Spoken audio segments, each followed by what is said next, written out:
अच्छा जी, तो हम डिस्कस कर रहे हैं स्लॉटेड अलोहा को, जिसमें हम ये कह रहे हैं कि एक स्टेशन जो है that is allowed to send data at the beginning of the synchronize time slot. कि अगर एक टाइम स्लॉट में डिवाइड किया गया है तो सिंक्रोनाइज टाइम स्लॉट के में ही एक स्टेशन जो है वो डाटा सेंड करेगा। अगर कोई स्टेशन जो है अपना स्लॉट मिस कर देता है तो उसको वेट करना होगा जब तक वो दूसरे टाइम स्लॉट के बिगिनिंग में ना पहुंच जाए। इसका मतलब ये है कि जिस स्टेशन ने already the station which started at the beginning of the slot has already finish sending its frame. Of course आपके पास फिर भी पॉसिबिलिटी है if two stations try to send at the beginning of the same time slot, अगर wait भी करते हैं फिर भी सपोज अगर दूसरे टाइम स्लॉट का भी वेट कर लिया और उसमें भी दो स्टेशंस ने इकट्ठे भेज दिया है तो फिर भी आपके पास कोलिजन के चांसेस होते हैं। लेकिन फिर भी वल्नरेबल टाइम की वजह से सेट करने की वजह से ये जो कोलिजन्स हैं हमारे पास रिड्यूस हो जाती हैं टू 1/2, जो कि 1/2 which is equal to TFR।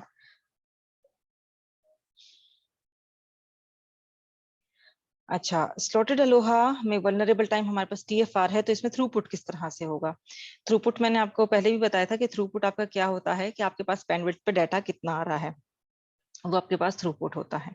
It can be proven कि आपके पास जो average number of successful transmissions हैं स्लॉटेड अलोहा के लिए, उसको हम इस फॉर्मूले के जरिए कैलकुलेट करते हैं, S equals to G into E⁻⁻G। Maximum throughput जो है S मैक्स जो है वो दैट इज 0.368 जब आपके पास G की वैल्यू हम 1 रखते हैं।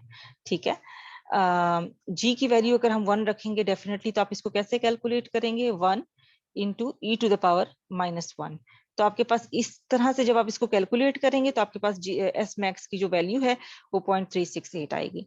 In other words, if one frame is generated during one frame transmission time, then 36.8% of these frames reach their destination successfully। यानी इसका मतलब ये है कि अगर वो एक one frame is generated during one frame transmission time, एक ट्रांसमिशन टाइम में अगर एक फ्रेम भी जनरेट हो रहा है, इसका मतलब ये है कि 36.8% जो ये फ्रेम्स हैं वो अपने डेस्टिनेशन पे सक्सेसफुली पहुंच रहे हैं।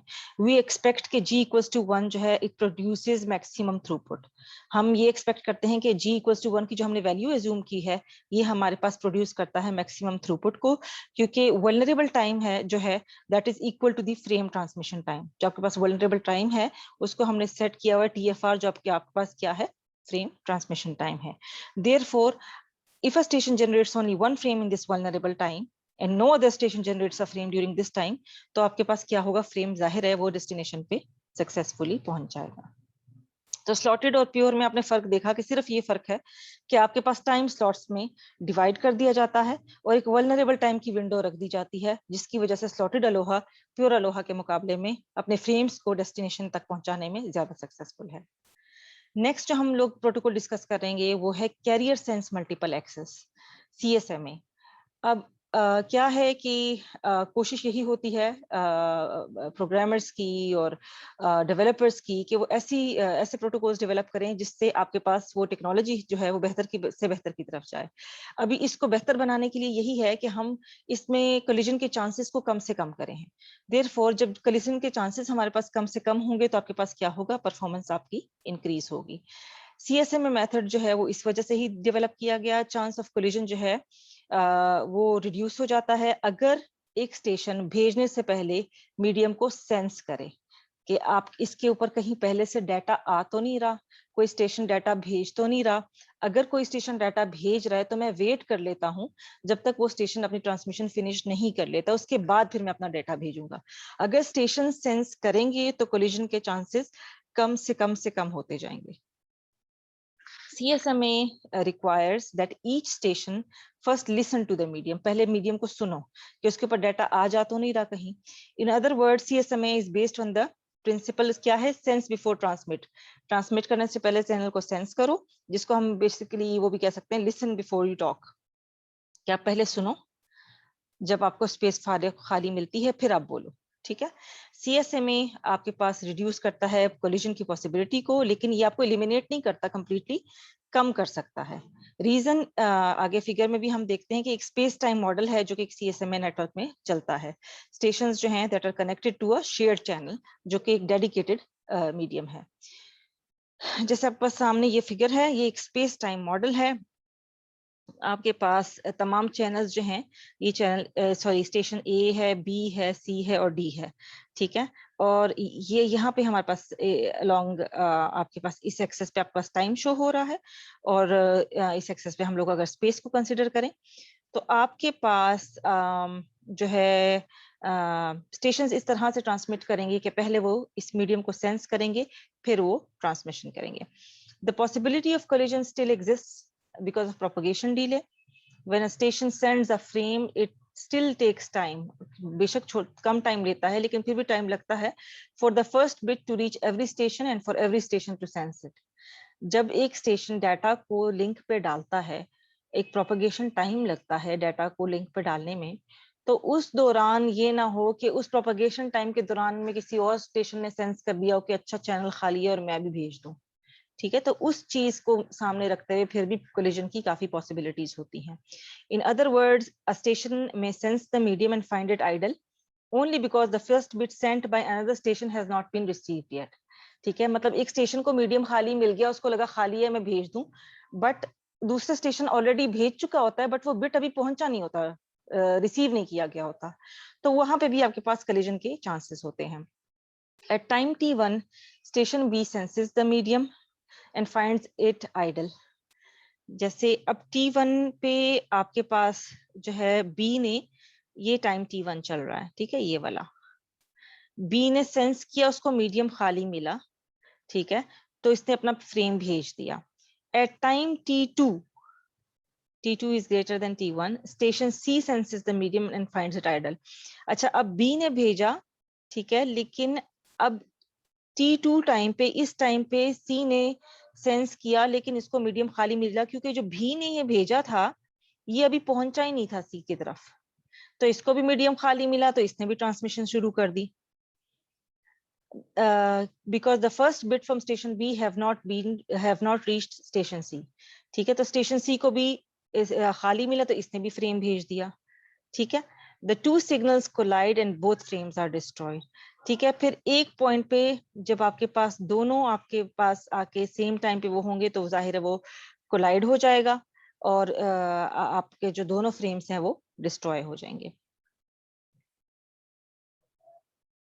T2 पे इसको खाली मिला, इस पॉइंट पे B का भी पहुंच गया, A का भी पहुंच गया, C का भी पहुंच गया, और यहाँ पे आके कोलिजन हो गई, फ्रेम सारे के सारे डिस्ट्रॉय हो गए, ठीक है। तो ये सिर्फ वो विंडो है जो कि प्रोपगेशन टाइम में लगता है, जिसमें अभी नहीं पता चल पा रहा होता कि कहीं किसी और स्टेशन ने ट्रांसमिशन स्टार्ट तो नहीं की हुई। तो इसलिए वल्नरेबल टाइम जो है वो क्या है, इसका प्रोपगेशन टाइम हमारे पास वल्नरेबल टाइम है। वल्नरेबल किसे कहते हैं, जिसमें कोई चीज महफूज नहीं रहती। वल्नरेबल टाइम इस केस में हम कहेंगे कि स्टेशन को अभी कोई भी पता नहीं है कि प्रोपगेशन टाइम कितना है, और वो फिर भी आपके पास ट्रांसमिशन कर लेता है। This is the time needed for a single signal to propagate from one end of the medium to the other end of the medium. और ये वो टाइम है जो कि एक सिग्नल को चाहिए कि वो प्रोपगेट करे एक मीडियम के एक एंड से दूसरे एंड तक। When a station sends a frame and any other station tries to send a frame during this time, collision will result। जाहिर है अब उसी टाइम फ्रेम में अगर दो स्टेशन फ्रेम को सेंड करते हैं, तो एक पॉइंट आएगा स्पेस टाइम में जहां पे वो आपस में कलाइड करेंगे। But if the first bit of the frame reaches the end of the medium, every station will already have heard the bit and will refrain from sending। लेकिन अगर ये बिट सब स्टेशन ने सुन लिया होता रिसीव एंड तक पहुंचने के बाद, तो फिर कोई भी मीडियम स्टेशन सेंड ना करता, क्योंकि उसको पता होता कि ए ऑलरेडी ट्रांसमिशन कर रहा है, तो बी सी डी तीनों वेट करते हैं। But if the first bit of the frame reaches the end of the medium, every station will already have heard the bit and will refrain from sending, ठीक है। The leftmost station A sends frame at time t1, which reaches the rightmost station B at t1 plus p, ठीक है, t1 plus tp, इतना time उसको लगा propagation के साथ। जो ग्रे एरिया है, ये t1 पे इसने भेजना शुरू किया, और ये इस पॉइंट पे मतलब t1 प्लस टीपी टाइम पे ये डेस्टिनेशन यहाँ पे रिसीवर यहाँ तक पहुंचा। इतना टाइम लगा सब स्टेशंस को ये पता लगने में कि जो स्टेशन ए है ये ट्रांसमिट कर रहा है, लिहाजा हम ट्रांसमिट ना करें, ठीक है। Grey area shows the vulnerable area in time and space, लिहाजा ये जो जितना टाइम है ये वो वल्नरेबल टाइम है जिसमें मुमकिन है कि बीच में किसी स्टेशन को ये पता ना लगे कि ये डाटा ट्रांसमिट हो रहा है, तो वो रिफ्रेन करें डाटा की ट्रांसमिशन से। नेक्स्ट इसका जो एक वेरिएंट है वो है CSMA CD, जिसमें कैरियर सेंस मल्टीपल एक्सेस को हम देखेंगे कोलिजन डिटेक्शन के साथ। CSMA मेथड जो है वो does not specify the procedure following a collision. CSMA collision avoidance में ये नहीं हमें पता होता, ये हमें प्रोसीजर नहीं पता होता कि आपके पास कोलिजन के बाद करना क्या है। Carrier sense multiple access with collision detection CD जो है, ये augments the algorithm to handle the collision. CSMA CD क्या करता है, वो कोलिजन को हैंडल भी करता है। ठीक है, इस मेथड में क्या होता है, a station monitors the medium after it sends a frame to C if the transmission was successful. एक स्टेशन जब वो फ्रेम को भेजता है तो उस फ्रेम को मॉनिटर कर रहा होता है, देखता है कि वो आपके पास ट्रांसमिशन सक्सेसफुल हो पा रही है या नहीं हो पा रही। If so, the station is finished. If, however, there is collision, the frame is sent again. वो देखता है कि अच्छा ट्रांसमिशन मेरी सक्सेसफुल हो गई तो ठीक है, और नहीं ट्रांसमिशन सक्सेसफुल हुई तो सिंस वो मॉनिटर कर रहा होता है, इसको फौरन पता लग जाता है और वो फ्रेम को दोबारा भेज देता है। CSMA CD को बेटर अंडरस्टैंड करने के लिए हमें ये देखना पड़ेगा कि first bits transmitted by two stations involved in collision. Although each station continues to send bits in the frame until it detects the collision. वैसे तो स्टेशन भेजता ही है जब तक वो collision को डिटेक्ट नहीं करता। फिगर के जरिए हम थोड़ा सा इसको समझने की कोशिश करेंगे कि कैसे स्टेशन ए और सी जो है वो collision में इन्वॉल्व्ड हैं। जैसे स्टेशन ए ने टाइम T1 पे जो है ट्रांसमिशन शुरू की, फर्स्ट बिट अपना भेजा, ठीक है, और इस T2 टाइम पे जो है सी ने सेंस किया, इसको यहाँ पे खाली मिला, क्योंकि इस टाइम पे डाटा भी इसका यहाँ पे था, पहुंचा नहीं था सी की तरफ, ठीक है, तो सी ने भी ट्रांसमिशन स्टार्ट कर दी। तो जब ये इसका ए का भी पहुंचा और यहाँ से सी ने भी ट्रांसमिशन शुरू कर दी, तो यहाँ पे कोलिजन डिटेक्शन हो गई, और यहीं पे कोलिजन डिटेक्शन होके तो यहीं पे इस फ्रेम को अबॉर्ट कर दिया गया। ठीक है, तो अबॉर्ट करने के बाद सेंस स्टेशन मॉनिटर कर रहा होगा कि इसको पता लग गया कि अब तो जो मेरा ये फ्रेम है ये अबॉर्ट हो गया है, तो मैंने क्या करना है, अपने फ्रेम को दोबारा भेजना है।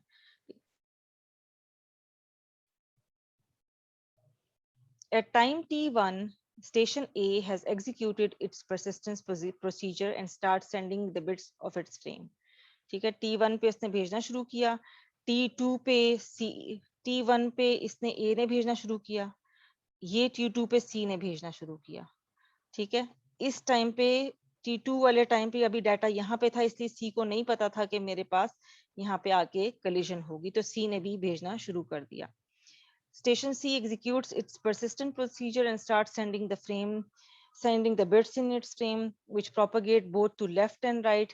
The collision occurs sometimes after T2. तो जाहिर है T2 के बाद ही इसको पता लगेगा कि उसने भी भेजा हुआ है, मैंने भी भेजा हुआ है, तो T2 के बाद अब किसी भी टाइम कोलिजन हो सकती है। जैसे यहाँ पे कोलिजन डिटेक्ट हो रही है, यहाँ पे भी कोलिजन हो सकती है। जरूरी नहीं है कि वो आगे की तरफ भी भेजे, जैसे सी इधर को भी भेज सकता है, इधर को भी भेज सकता है। ठीक है, तो आपके पास कोलिजन इसमें अकर हो रही है। स्टेशन सी डिटेक्ट्स अ कोलिजन एट T3 पे स्टेशन सी को पता लगा कि यहाँ पे कोलिजन हो गई है, जब इसको फर्स्ट बिट रिसीव होता है ए के फ्रेम का।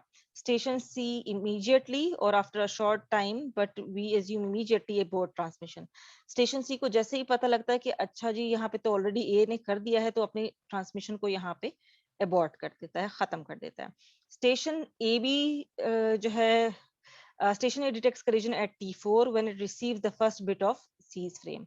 स्टेशन ए को कब पता लगता है कि कोलिजन हुई है, कि जब सी का पहला बिट ए के पास पहुंचा, जो कि टाइम T4 पे, इसको पता लगता है कि अच्छा सी ने भी ट्रांसमिशन स्टार्ट की हुई है, तो यहाँ पे ए को भी पता लग जाता है कि यहाँ पे कोलिजन होगी, तो यहाँ पे ए भी डिटेक्ट करता है कोलिजन को और यहीं पे अपनी ट्रांसमिशन को अबॉर्ट कर देता है। Station A detects collision at time T4 when it receives the first bit of C's frame. ठीक है, it also immediately aborts transmission. अब इसने भी abort कर दी। Looking at the figure, we see that A transmits for duration T4 minus T1. हम देखते हैं कि A ने कब तक के लिए ट्रांसमिशन की, T4 minus T1 के लिए ट्रांसमिशन की। C transmits for T3 minus 2. इतने टाइम के लिए T3 minus T2 इतने टाइम के लिए C ने ट्रांसमिशन की, और T4 माइनस T1 इतने टाइम के लिए T1 ये स्टेशन ए ने जो है वो ट्रांसमिशन की। Now that we know the time duration of the two transmissions, we can show a more complete graph in 12.12। अब हमें पता लग गया कि इस दौरान इतना ट्रांसमिशन ए ने किया, इतना ट्रांसमिशन सी ने किया। तो अब हमें पता लग गया कि सी के लिए इस पॉइंट पे कोलिजन हुई और ए के लिए इस पॉइंट पे कोलिजन हुई, और दोनों ने जैसे ही कोलिजन को डिटेक्ट किया, दोनों ने अपने अपने टाइम पे कोलिजन्स को अबॉर्ट कर लिया, क्योंकि आगे ट्रांसमिशन कंटिन्यू करने का फायदा नहीं था, क्योंकि तमाम के तमाम फ्रेम्स क्या हो जाते, डिस्ट्रॉय हो जाते। अभी हम देखते हैं कोलिजन अवॉइडेंस को। ये तो हमारे था डिटेक्शन। CSMA-CD का क्या काम है, सिर्फ कोलिजन को डिटेक्ट करना। CSMA-CA में क्या करते हैं, हम डिटेक्ट करने के बजाय क्या करते हैं, कोलिजन को अवॉइड करते हैं। ठीक है, तो इसमें क्या होगा, was invented for wireless networks के लिए मेनली ये इन्वेंट किया गया। collisions are avoided through the use of 3 strategies, 3 strategies use करते हैं, जिसकी वजह से हम लोग कोशिश करते हैं कि हमारे पास collision जो है वो अकर ना हो। पहली स्ट्रेटजी है इंटरफ्रेम स्पेस है, कि हम इंटरफ्रेम स्पेस रखते हैं जिसको हम IFS कहेंगे। एक हमारे पास कंटेंशन विंडो होगी और एक हमारे पास एक्नॉलेजमेंट्स। ठीक है, अब हम एक फ्लो चार्ट को है, इसको हम देखते हैं कि किस तरीके से हम लोग कोलिजन अवॉइडेंस करते हैं। लेजेंड को देख लेते हैं कि आपको पता है हमारे पास नंबर ऑफ अटेम्प्ट्स है, टीबी का भी आपको पता लग गया होगा कि बैक ऑफ टाइम है। इंटरफ्रेम स्पेस कि आपके पास जब हम लोग फ्रेम्स भेज रहे हैं ना, उनके दरमियान एक स्पेस रखी जाए, उसको हम आप क्या कहेंगे, इंटरफ्रेम स्पेस कहेंगे। और एक हम लोग चीज यूज करेंगे जिसको हम लोग कहते हैं RTS, रिक्वेस्ट टू सेंड। जब एक स्टेशन ने दूसरे स्टेशन को डाटा भेजना होगा, वो उसको भेजेगा RTS, रिक्वेस्ट टू सेंड। और जब वो स्टेशन क्या होगा कि वो स्टेशन कहेगा कि आपके पास लिंक खाली है और आप इसको भेज दो, तो वो क्या रिस्पॉन्ड करेगा, वो CTS से रिस्पॉन्ड करेगा, which means it is clear to send. The station which wants to transmit वो RTS भेजेगा, रिक्वेस्ट टू सेंड, और जो स्टेशन जिसने रिसीव करना है वो क्या करेगा, CTS भेजेगा, which is clear to send. Clear to send का मतलब ये है कि आपके पास मीडियम अवेलेबल है, खाली है, आप मुझे डाटा भेज सकते हैं। तो इस तरीके से कोलिजन को जो है अवॉइड करने की कोशिश की जाती है। फ्लो चार्ट की तरफ चलते हैं। ये एक स्टेशन है जो कि इसके पास एक फ्रेम है भेजने के लिए। ठीक है, फर्स्ट अटेम्प्ट है, ट्राई हो रहा है, के की वैल्यू अभी 0 है। नीचे आ रहे हैं, चेक कर रहे हैं। जब आपके पास डायमंड आ जाता है, ये डिसीजन बॉक्स होता है आपको ये देखने के लिए कि पहले जाहिर CSMA है, पहले क्या होगा, चैनल सेंस होगा कि खाली है कि नहीं है। Is the channel free? अगर फॉल्स है तो फिर आप दोबारा से ये देखें, वेट करेंगे, फिर चेक करेंगे कि चैनल खाली है कि नहीं है, दोबारा फॉल्स है, फिर वेट करते जाएंगे। जब चैनल फ्री मिल जाएगा और ये ट्रू हो जाएगा, तो आपने क्या करना है, स्टेशन वेट करेगा इंटरफ्रेम स्पेस का। इसको स्टेशन को मीडियम खाली मिल गया है, वो एक सर्टेन अमाउंट ऑफ टाइम जो कि इंटरफ्रेम स्पेस है वो वेट करेगा, ताकि कोलिजन्स ना हो। आगे क्या है, इसके बाद वो वही तरीका करेगा, जैसे एक रैंडम नंबर R चूज कर लेगा 0 से लेके टू द पावर K-1 में। IFS वेट करने के बाद ये वो रैंडम नंबर चूज करेगा सॉरी, और उसके बाद जो है वो एक RH स्लॉट को सेलेक्ट कर लेगा, जिसमें वो स्लॉट होगा टाइम का स्लॉट, जिसमें क्या होगा, वो अपना डाटा भेजेगा। वो रैंडम नंबर सेलेक्ट करना और वो RH स्लॉट को सेलेक्ट करना, इसको हम कहेंगे कंटेंशन विंडो। अब उसने क्या किया, स्टेशन को मीडियम खाली मिला, अवेलेबल मिला। अवेलेबल मिलने के बाद इसने इंटरफ्रेम स्पेस के टाइम का वेट किया। उसके बाद उसने कंटेंशन विंडो डिजाइन की, जिसमें इसने एक रैंडम नंबर को चूज किया और एक RH स्लॉट को चूज किया, जिसमें इसने डाटा भेजना है। उसके बाद उसने जिस स्टेशन को डाटा भेजना है, उसको एक R2S भेजा, रिक्वेस्ट टू सेंड, एक मैसेज का पैकेट भेजते हैं कि क्या मैं आपको डाटा भेज सकती हूँ, क्या आप अवेलेबल हैं। और इस RTS के एक्नॉलेजमेंट का वेट करने के लिए एक टाइमर लगा दिया इसने कि इतने टाइम में मुझे उस स्टेशन से जवाब आ जाना चाहिए कि यस आपके पास मीडियम अवेलेबल है, अब आप डाटा भेज सकते हैं। तो एक डिसीजन बॉक्स आ जाएगा यहाँ पे कि CTS रिसीव हुआ या नहीं हुआ, यानी इस टाइमर से पहले इस स्टेशन को CTS clear to send receive होना चाहिए। अगर तो क्लियर टू सेंड उस स्टेशन की तरफ से रिसीव हो जाता है, तो फिर ये स्टेशन ट्रांसमिट करना शुरू करेगा, और वो क्लियर टू सेंड जो CTS है वो इस टाइमर के खत्म होने से पहले पहले आना चाहिए। तो यहाँ पे ये चेक होगा डिसीजन बॉक्स में कि CTS रिसीव हुआ है टाइम आउट से पहले पहले या नहीं। अगर तो सीटीएस रिसीव हो गया है, स्टार्ट द ट्रांसमिशन, और अगर रिसीव नहीं हुआ है तो फिर आपने वेट करना है।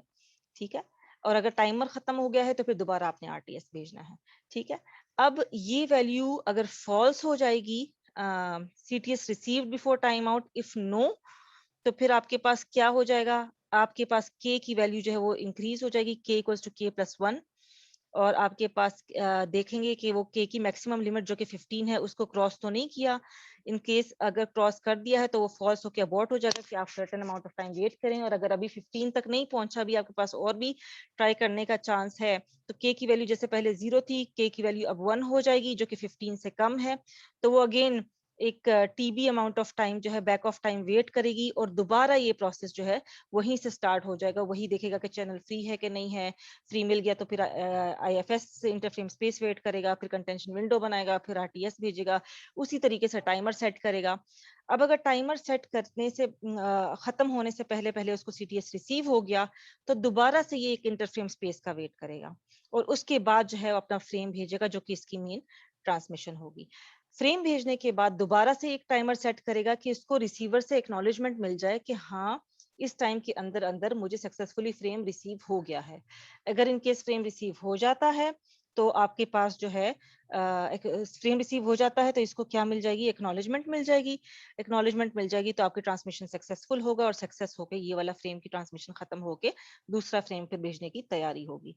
और अगर इन केस ये टाइमर आउट हो गया और आपके पास एक्नॉलेजमेंट नहीं आई, इसका मतलब ये है कि स्टेशन बिजी है और आपको दोबारा ट्राई करना है। तो वही दोबारा होगा कि के की वैल्यू फिर एक नंबर बढ़ जाएगी, और फिर दोबारा से ये सारा प्रोसेस दोबारा होगा, जब तक तमाम के तमाम फ्रेम्स एक स्टेशन से दूसरे स्टेशन तक, डेस्टिनेशन तक पहुंच नहीं जाते।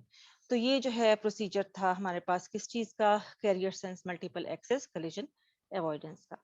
तो आज के लेक्चर में हमने रैंडम एक्सेस के सारे मेथड्स देखे, जिसमें हम लोगों ने जो है प्योर अलोहा देखा, स्लॉटेड अलोहा देखा, सीएसएमए देखा, सीएसएमए कोलिजन डिटेक्शन देखी, और सीएसएमए कोलिजन अवॉइडेंस देखी। नेक्स्ट लेक्चर में इंशाल्लाह जो टेक्सोनॉमी की बाकी दो ग्रुप्स हैं उसके प्रोटोकॉल्स को हम देखेंगे। तब तक के लिए आई होप आपको लेक्चर अच्छे से समझ आ गया होगा, और जो है आपको कोई क्वेरी हो, कोई क्वेश्चन हो, आप मुझे ईमेल कर सकते हैं, मुझे आप व्हाट्सएप कर सकते हैं। अल्लाह हाफिज।